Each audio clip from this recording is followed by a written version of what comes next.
Want to be super rich? You'll need to have these 8 traits. Who doesn't want to be super rich? If you were to stop 10 people at random on the street and ask them if they'd like to be super rich, we'd be willing to bet that all 10 will say yes. The fact is that being super rich could be really fun. If you don't believe us, just check out the mansions that some celebrities are selling, or the fact that Steve Ballmer can pay $2 billion for a basketball team. For further proof, there's the yacht owned by David Geffen with its 5 floors, 82 rooms, and a basketball court. Of course, most of these people did not become super rich overnight. They worked long, hard hours, and they had these 7 traits. 1. An entrepreneurial spirit. There's an old saying that you can't get rich on someone else's paycheck, and this is basically true. Most of the super wealthy got that way by going into business for themselves. There are plenty of doctors, lawyers, and corporate executives who are in the group of $5 million plus, but those who start their own businesses tend to end up being worth even more. 2. Always on the clock. People who have built successful businesses tend to view the 40-hour work week as a sort of part-time schedule. They typically work 60 to 80-hour work weeks, and working vacations are usually the norm. 3. Very high energy. If you don't have a high energy level, it's unlikely that you will ever become super rich. Most very wealthy individuals have a ton of energy, don't require much sleep, and generally have upbeat attitudes. 4. Visionaries. Most of the super rich are visionaries. These are what are called force of nature people. They have the ability to look at situations and see possible futures. Once they spot a possibility, they also have an incredible ability to focus their energy and efforts on it. 5. A high level of confidence. One psychologist says that most of his super-rich clients got their wealth by possessing an expansive, healthy grandiosity. This means they have a sense that they can do anything. These people are also open to creative ways to achieve their goals. They have a great deal of confidence in themselves and others and totally believe that the world will accommodate their business ideas. Also, some of the very wealthiest have what's called a narcissistic personality disorder. In other words, they think they're very special, require a lot of admiration, have a high sense of entitlement, and don't have much empathy for others. 6. Discriminating.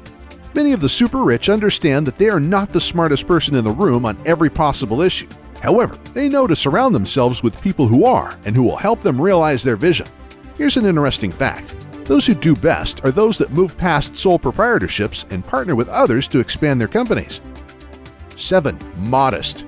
Despite what you might see in movies or on television, most multimillionaires actually live very modestly. Some of the very richest have chosen not to increase their lifestyles in lockstep with their growing wealth. Some even continue wearing old plaid shirts, or at least the men do. 8. Tolerant of risk. If you start your own business, by the very nature of things, you will need to be a risk taker. However, there's no need to be an investing gambler. Most of the super rich have short-term investments, but a longer time horizon than other investors.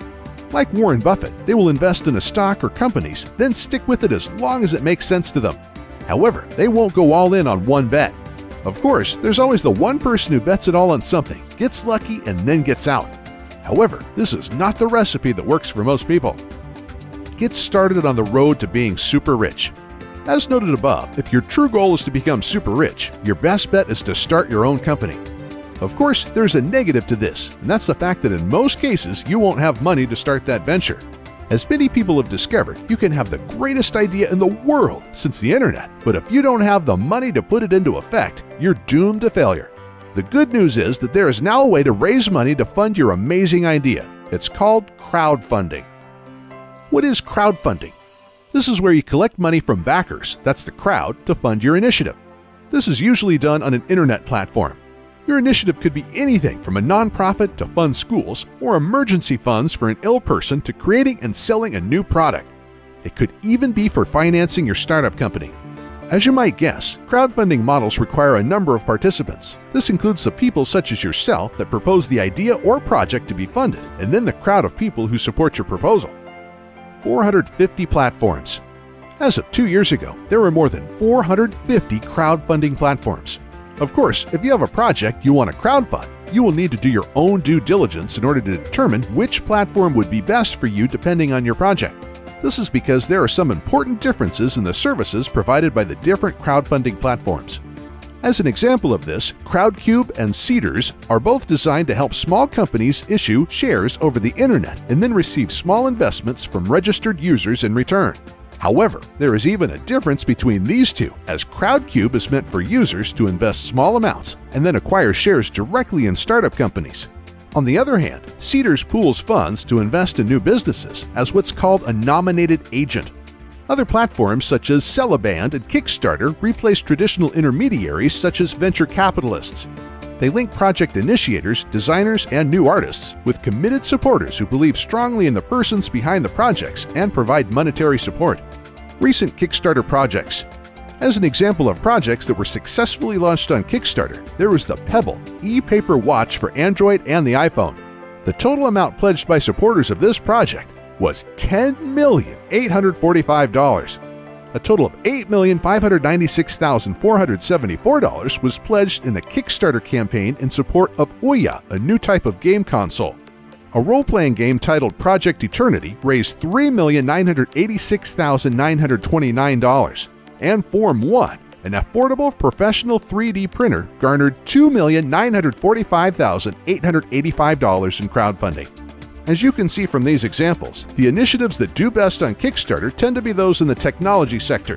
But don't despair if your idea does not fit in this category. The movie Gosnell was crowdfunded on the platform Indiegogo, as was Canary Home Security and the health scanner Scanadu Scout. The movie Road Hard was crowdfunded on the platform Fund Anything, and the Tesla Museum found its crowdfunds on Indiegogo. But the net of this is if you have a brilliant idea and the ability to sell it to others, you could get crowdfunding, turn your dream into a reality, and be well on your way towards becoming super rich. If you need help with credit card debt, National Debt Relief offers a free debt consultation to help with credit card problems. Call 888-866-0778 or visit nationaldebtrelief.com today.